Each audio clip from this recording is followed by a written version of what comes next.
Hello and welcome back.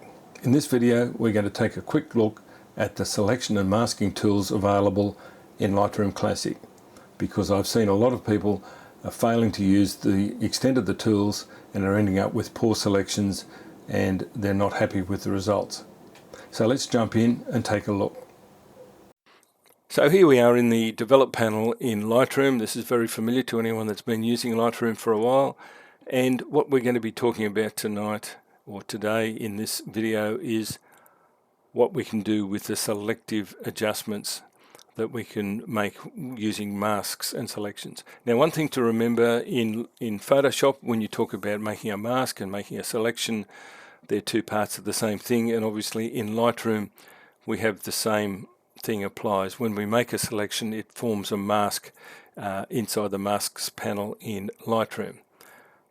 But why do we need to make masks in the first place? Well, it's pretty obvious that in this image, which is typical of a lot of landscapes, in that the sky is way overexposed, it's not actually blown out because we're not clipping at the right hand end of the histogram, but there's no detail showing in the sky.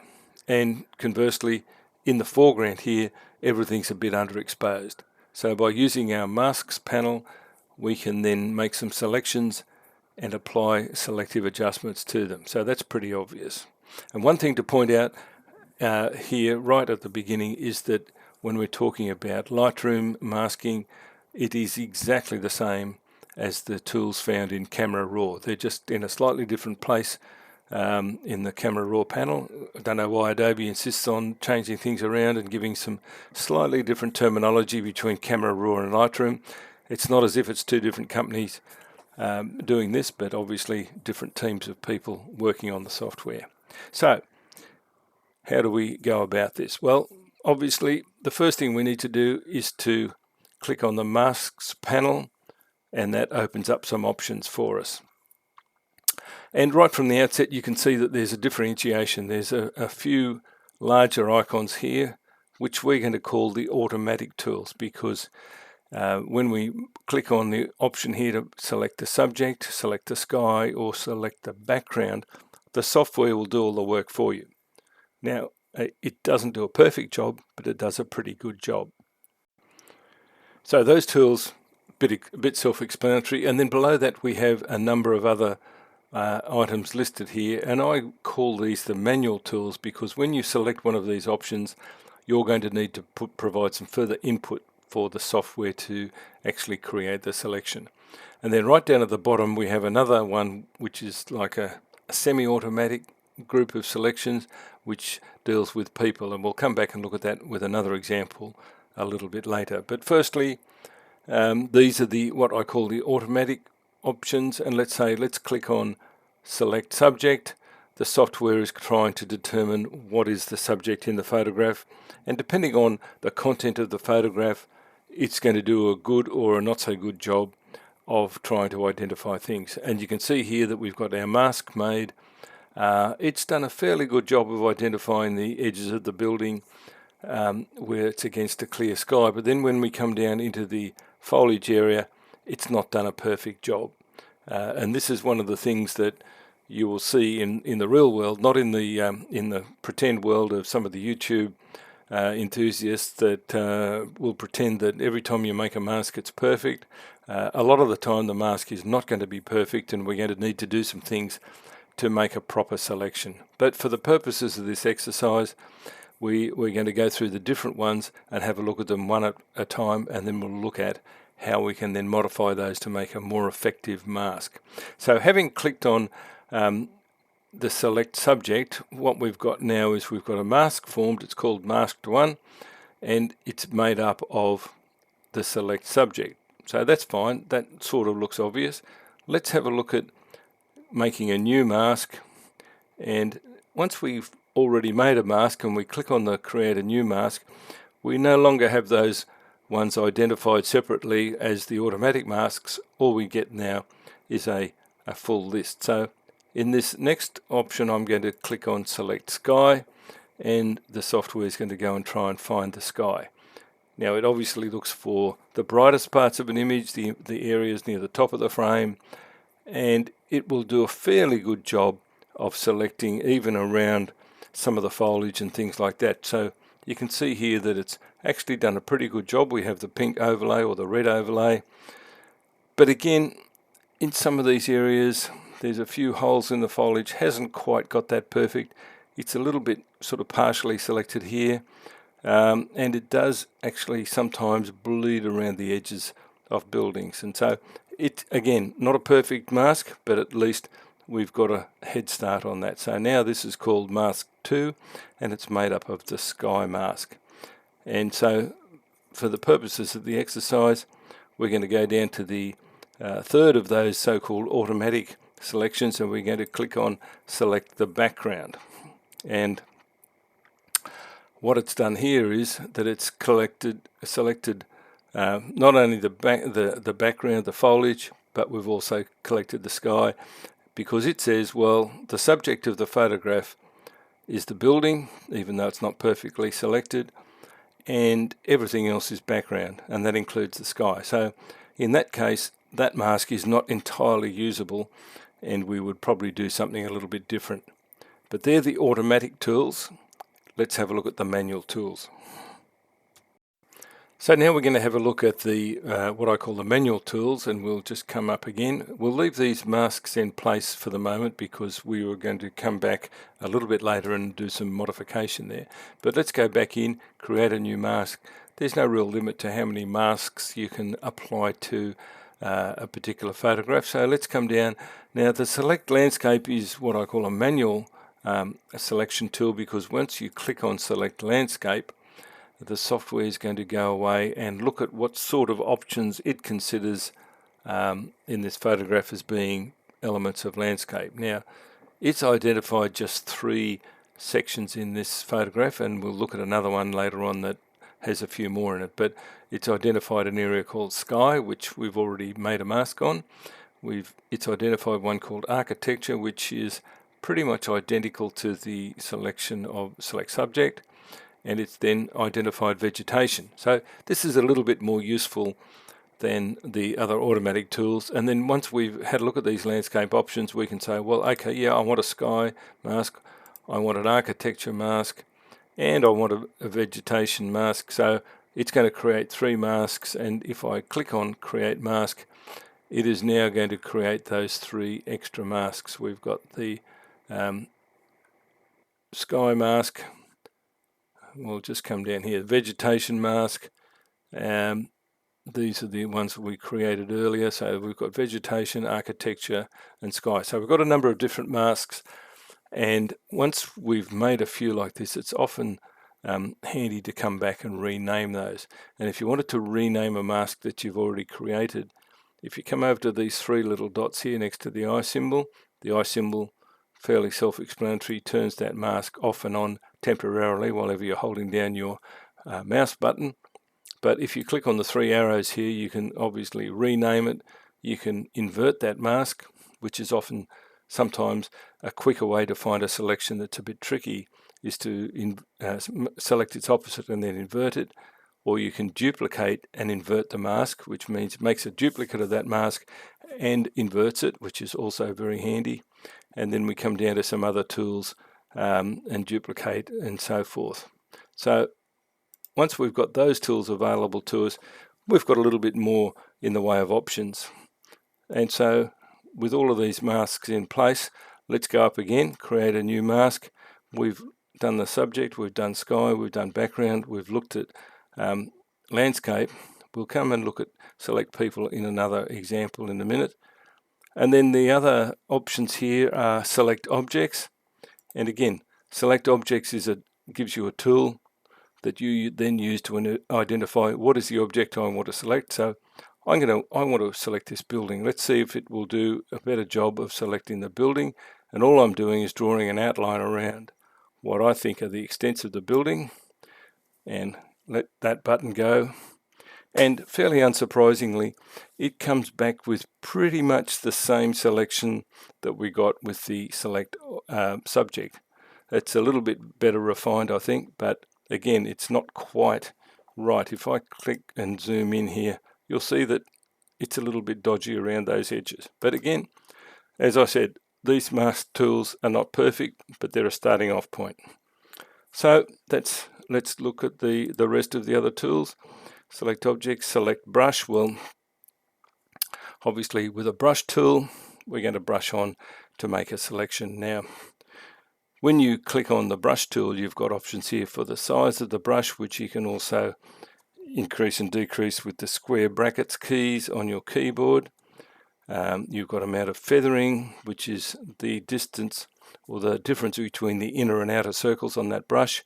If I reduce the feathering, you'll see that that circle changes, and I would say you nearly always want to have a large amount of feathering so that whatever you're doing is not obvious. Flow is a little less obvious. It's really like how much paint you've got on your brush when you start painting onto an area, so that if you have a very high amount of flow, you're going to actually fill the area with paint as you go. And I'm just going to start to paint on an area here, and you'll see that it's completely selected. And then you've got the density, which means how much is covered when you paint on. And the last little option with the brush tool is a tool that can be really useful or really annoying depending on what you're doing. It's the auto mask tool. And if I was to paint on an area here with auto mask turned off, it's going to pick up everything and it's going to go over the edges, which is really not what we want. So I'm going to go now and I'm going to take that mask 5 and I'm going to delete that because I don't want it. It's terrible. And we'll start again with the brush tool. You could, of course, use it to with a minus brush and take it off, but what we're going to do is going to turn on the auto mask, and we'll see then when you paint towards the edges, it doesn't actually flow over the edges unless you get your brush a long way over the edges, and you may have to change the size of the brush. But you can see here that it's picking up the edges of things. What does happen though, and I'm going to use the spacebar and zoom in, is it's not picking up different colors. So where this gold leaf is on the building and I've painted on the white area, it's skipped those areas. So this is the auto mask. It's trying to be too clever, and it will not select areas that you want selected, but it does a good job of picking up those edges. So sometimes with using the brush tool, you're going to need to use the auto mask at times and not other times. And you can just quickly swap between it. No, I've done it again. I've gone over the edge. So what I can do here is if I just go back onto auto mask, hold down the Alt key, and you'll see that that little plus arrow goes to a minus arrow in the middle, and I can then remove that selection and then come back and pick it up again. So the brush tool does what it says on the can. You've got to then paint in the areas you want to make a selection on. So continuing with our manual tools, what I'm actually going to do here, because we're getting so many different masks on this image, I'm going to delete that brush one again, and we're going to come back and look at another type of mask going down this list. And linear gradient and radial gradient are two masks that you're going to use a lot. I'm just going to hit the spacebar and click out to go back out to the building again. Let's go back and look at linear gradient. Is a fantastic tool. It's great for lots of things. You can click and drag from anywhere in the image, and you can see you can turn that angle around. When you're working on making a mask, it will show here these little dots here are where other masks have been applied to the image, but I'm just using the linear gradient tool, and you may want to just say lighten an area from the edge of the photograph, and you've got a starting point so that everything outside of that starting point is at 100% of whatever you're going to do to it, and then between this point and that point it's going to fade down to 50%, and then from that point to this point it's going to fade from 50% down to 0, and then this other little handle here is your tool for changing the direction. So let's say you wanted to and I'm just going to hit the delete key with that mask selected. It will remove it just the same way as we did by using the menu. But let's go back to a linear gradient, and often what you want to do is bring a gradient in from the top or the bottom, and to keep it straight, because it's very easy for it to go offline, is to hold down the shift key while you click and draw. You'll see that it holds it perfectly straight, and you've now created your mask. And the same with the radial mask is that you've drawn this mask. Well, I could just pick it up and move it. I can move it around once it's drawn. I can take this 100% point and squeeze it down so that my mask is now fading over a much smaller area. And of course I can then extend the mask so that it's covering a wider area again. And so the mask, the linear gradient tool is a very handy tool, and similarly the radial gradient, guess it works in a very similar way. We draw a circle or an ellipse depending on what we do with the mouse. It doesn't really matter. We just draw a shape, and then we can move it around by moving it around to different parts of the picture. And you can have the mask half off the edge of the picture. It doesn't really matter. So I've just gone down to this corner, and let's say I just wanted to lighten that corner. So now I'm just going to say, well, I'm going to drag that shape out a bit. I don't want it quite up there. I'm going to maneuver that shape around a little bit. And if I wanted to change the feathering, you can see that I can increase the feathering. This is the little part that'll be 100% of whatever adjustment I make, and then that's the feathering all the way out to there. So you've got ultimate control with those tools, and the radial and linear mask are two of the most useful ones, I think, within this toolkit.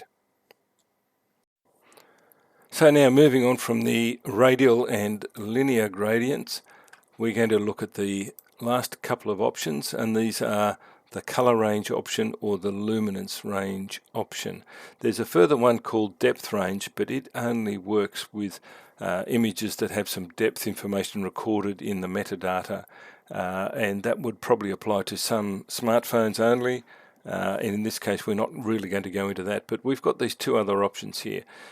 Color range, well, as you might have expected, you select a color range, you have an eyedropper. Let's say we want to just pick this particular foliage here, and it's going to make a selection of all of the colors in the photograph that are closely related to that selection. And you'll see it's picked up the foliage, it's picked up some other stuff over here, and it's also picked up all the gold leaf on the castle. So yeah, it's sort of useful. And then you've got this refine slider that says, well, I can make it, expand it to include more colors that are similar but not exactly the same as what I selected, which is sort of getting us back to like selecting all of the foliage or the natural background. Or if I use the refine slider and move it backwards, I can say, oh, I just really want to pick those particular things out.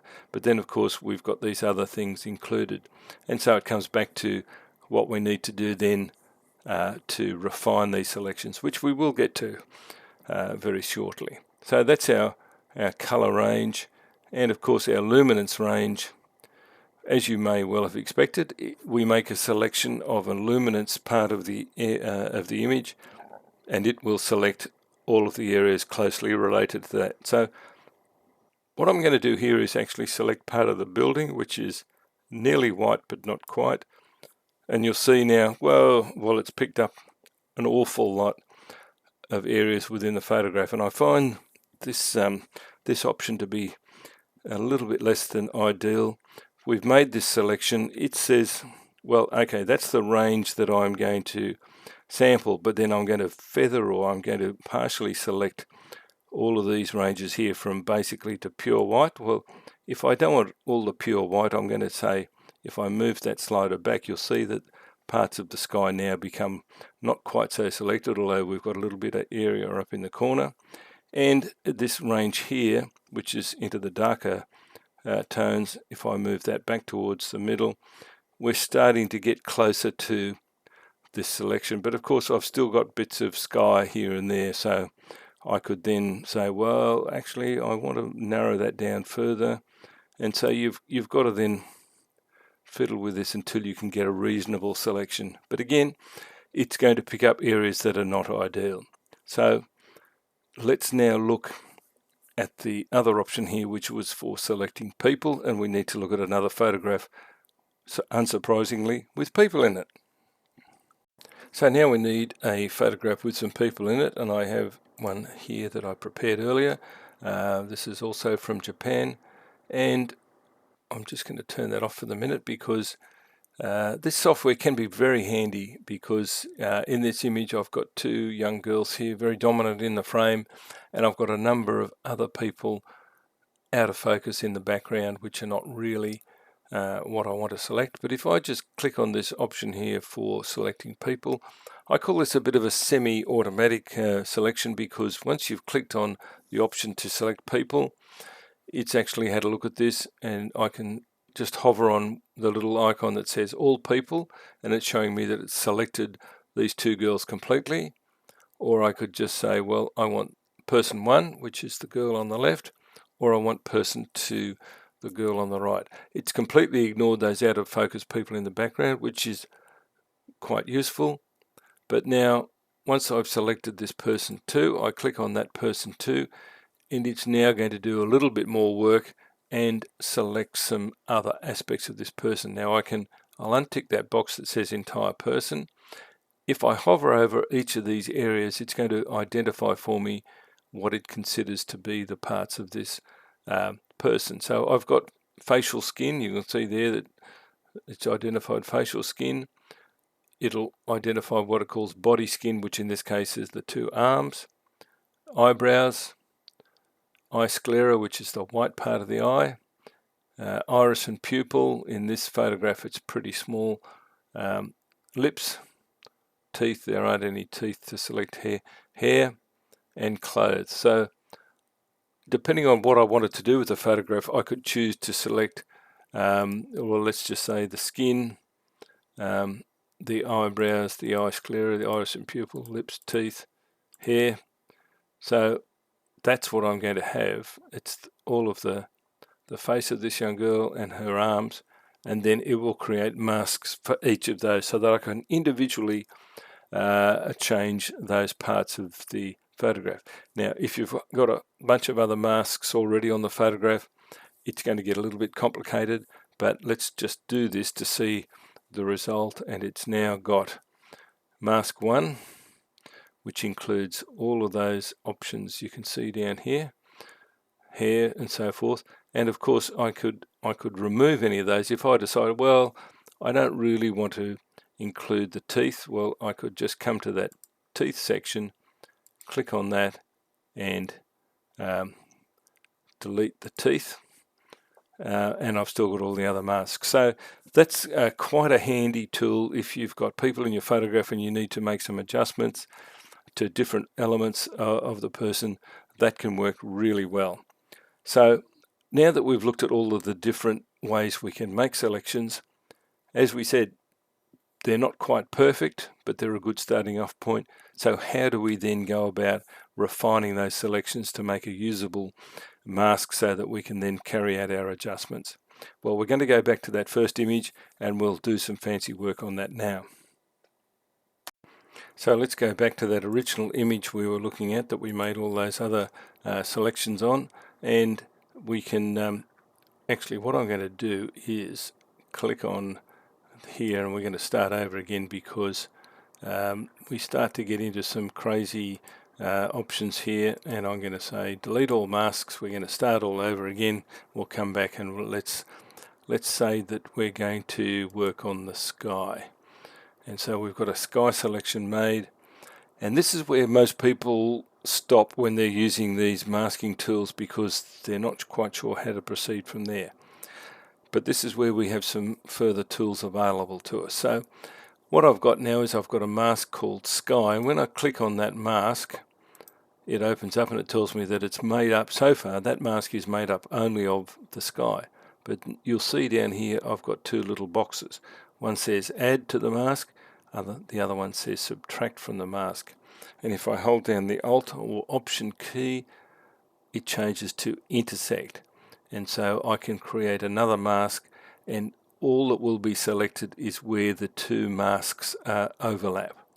That's a little bit more complicated to understand, but let's look at firstly, well, I want to add to this mask because it missed out a little bit of that sky, so I'm going to try and paint in that. Well, I could well, obviously select subject's no good. Probably the best thing to do here would be to select a brush, and I'm going to hold down my space bar, click on that area to zoom in. It is in fact partially selected, so it's actually not too bad.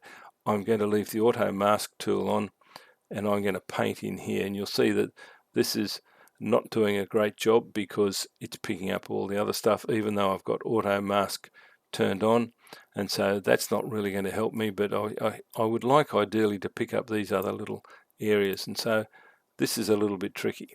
And in this sort of situation, this is where the tools in Photoshop are a little bit better than the tools in Lightroom, because Photoshop has the select and mask option that allows you to do this refinement much more easily. So, okay, I've painted this horrible area in, and I've brought some of that extra sky in, but I've included some of the foliage. So, well, what I could do then is, if I go back to my mask, click on it, and I now want to subtract, I'm going to use a luminance range. This could end badly, but let's click on the luminance range, and I'm going to deduct a luminance range from the mask that I've created. And I'm going to just click on some of that darker foliage and see what happens. Well, it's sort of worked because it's picked out those darker areas, and you can see here now that those will come back in if I allow it to. And I really want to take that out. So by using these refinement tools, but then again, now what I'm getting is a problem there. So that's not really helping. So sometimes modifying the mask is not great. So what I'm going to do now is I'm going to just go over to this brush, which was a bit of a failure, and I'm going to delete that brush. And I've actually had another thought. Let's hit the space bar and click on the image again, take it back out. We've got a sky selection. We've got mostly the sky selected fairly well. Let's get rid of that luminance range as well, because that's confusing matters. We've got a fairly good selection, but really what happens when we start to look at darkening skies, most people will just give this whole sky the same amount of darkening. But in the real world, what happens is that the sky is darker the higher up you go, and down towards the horizon, it's lighter. So this is a natural case for our other option, which is holding down the Alt or Option key. I want to intersect this now with, and this is where I'm going to use my linear gradient, and I'm going to say, well, I'm going to start at the top of the image because the sky, I want all of that selected. Hold down the Shift key to keep it straight, and I'm going to pull this down so that I'm getting a selection covering just about where the sky ends. And so now what I have is where that linear gradient meets the sky selection. At the top you can see it's 100% selected, and then we get a nice little fade off down towards the bottom, and I'm not really getting much happening in that sky down at the bottom part of the image. So now I've got actually a selection that's quite useful. So I'm not going to go into the options of using the intersect tools and the add and subtract because there are so many permutations, but now what we want to do is we want to make an adjustment to this image, because the whole purpose of making these masks and selections is so we can make a change that just affects the sky. So with our mask now selected, and you'll see here it's still called mask 1, and we can see down here that we've got a linear gradient as part of that selection. You see this tiny little symbol here with two shapes overlapping. That indicates that that is an intersection. And our base mask, and if I hover on that base mask, that's the sky. You'll see that it actually selects everything. But then my final mask has got that intersection between the two. So that's all very well, but what are we going to do with it? So with our mask selected, you'll see here that in our normal develop panel, we now have a section that's sort of highlighted in a lighter grey area. And it says mask 1, which is the mask I'm working on. So, okay, that sounds fine. And as I scroll down, you'll see that all of these adjustments are included in what I can do to mask 1. And then we come back to our general adjustment tool. So with this sky selected, well, first thing I would probably do is look at reducing the exposure a little bit on the sky. Now I'm going to pull this all the way down so that you can see the difference, and you'll see that that looks pretty horrible, but you can see there was in fact detail in the sky, and you can see there's a dust spot there that's come out, which is often what happens. I'm not going to darken it that much. I'm going to bring it down a little bit. But one thing that I found really useful when working with skies, as long as it's not clipped out to white, we can come down and we can apply a little bit of dehaze to that sky, and you'll see the dehaze, if I go too far, it's pretty horrible. And it also highlights more dust spots, which we can deal with later on. But if I add a little bit of dehaze, and I can come back and I can scroll back up and say, well, actually, that sky ought to be a little bit bluer. I can cool that down, but be very careful because some of these tools make a big difference. I might just increase the saturation of that sky a little bit more. And I've already got a much better looking sky. We'll come back and look at those dust spots in a minute, because when you're making masks and you've identified some problem that needs to be fixed, it can lead to other issues. But let's have a look now. I've made that adjustment, which is basically reduce the exposure. I may want to increase the contrast a little bit just to give it a little bit more punch, and I could play with the whites and highlights. But in fact, I don't want to darken the sky too much. People can go overboard with that. You just need to have a look and find what looks right for you. So I've made that adjustment to the sky. If I hover over here on the eye, hold down the mouse button, that's without the adjustment. Looks pretty terrible. That's when I release it, that's with the adjustment. That's looking pretty good. So now the other thing we need to do is we need to lighten the foreground, because the sky's now looking good and I've now got a pretty good mask here. So I could do the easy thing here, and I could say select the foliage in landscape, or I could just simply say, well, I've already got a good mask here. If I come over to this option bar, I'm going to duplicate and invert that mask. So now what I have is a mask here that includes everything else, but I've got a bit of a problem now. I've included part of the sky because, remember, we made that intersection, and now we're picking up part of the sky. Okay, I could then change that, and I could say, let's go here. I'm going to subtract the sky selection. So now I've done that. That's made a further adjustment and subtracted the sky. So now I've pretty much got all of my foreground. Anything that's not the sky is now selected. So now I can come in, and you'll see that the area is highlighted until I start to make some adjustments. Now I'm just going to simply increase that exposure. But one thing to remember, when you're increasing the exposure, what's going to happen is you're going to lose contrast.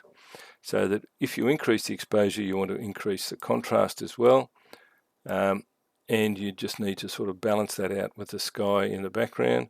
And you might decide that, well, you know what, I might want to increase the saturation a little bit, and I could even go into the point color option here and say, you know what, those yellows, they could really do with a little bit more brightening. So I could just adjust the luminance on those yellows, or even go in and say, well, you know what, those oranges, they could do with the same thing. So I'm going to increase the saturation there and increase the luminance, without going overboard, which this probably is by now.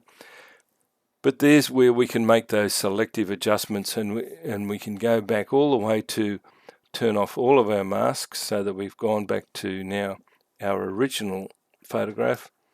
And this one will obviously, this mask inverted. I think I might have gone a bit overboard there, so we'd just bring that back a little bit, bring the contrast back. But again, you can see what you're doing by making these adjustments, and you've turned an image that was a little bit flat and boring into something much more interesting. And just finally, now that we've identified in our problem we've got some dust spots, I need to remove those. So I would now go up to the remove tool, this is not really part of the masking exercise, but let's just say here, visualize the spots. Well, I think we can pretty much already visualize those, and we can click away on those and remove them. Not sure if that's a spot or a bird, but we might get rid of that, and we'll make all of those selections, and we can either remove them or clone them. I've actually inadvertently picked the remove tool, which is probably not necessary here. I could have just done it with the patch tool, but let's just see, because this dreaded AI will take over and do it for us, and we can then see what the result is going to be. So having picked the wrong tool inadvertently, we can now see what we've got. We don't need to visualize those spots anymore. We want to see what the result is, and we turn that tool off. And so we've now removed those spots. And if you've already made a mask and now we've gone in and cloned areas, what's going to happen is you're going to get a little message here that says, some of our selections now need to be redone because the masking will have been affected by what I did. So all I need to do now is click on update, and it will modify those masks that we made of the sky to include the areas that I've now removed when I should have actually just cloned them out. But here we go, we've actually made an image a lot better using those selective tools and using the ways that we can refine those tools. And so we've pretty much covered all of the tools and the options available, but just to have a further look at an area that sometimes works really well and sometimes not so well, and that is that select the landscape tool. And we can come in here and we can well, actually what I'm going to do is get rid of those masks, turn them off, and the select landscape option can be your friend, or it can be a little bit of an issue. So I'm going to say select landscape, and this time we've got a few more elements in this photograph, and the software is going to try and find all of those elements and identify them. Now mostly it does a pretty good job where there are clearly defined different areas like foreground, midground, background, sky, and so forth. This one's a little bit tricky because we've got some man-made elements, and we've got sky and we've got foliage, so it's doing a bit of thinking here and trying to find the various landscape elements. And it's depending on the speed of your computer and the processing power, it will sometimes take a little bit longer than you might otherwise expect, but it should eventually find these landscape options. And in this instance, after a little bit of a wait, we managed to find some elements. And as again, if I hover over these, we've got sky, pretty reasonable job. Architecture, sort of kinda. Picked up most of the buildings, but the retaining wall was sort of missed out. Vegetation, yeah, sort of kinda, pretty well. Water, yes, fine. And what it's called natural ground. I'm not quite sure how it identifies natural ground over artificial ground or whatever it is, but let's just look at the architecture selection there.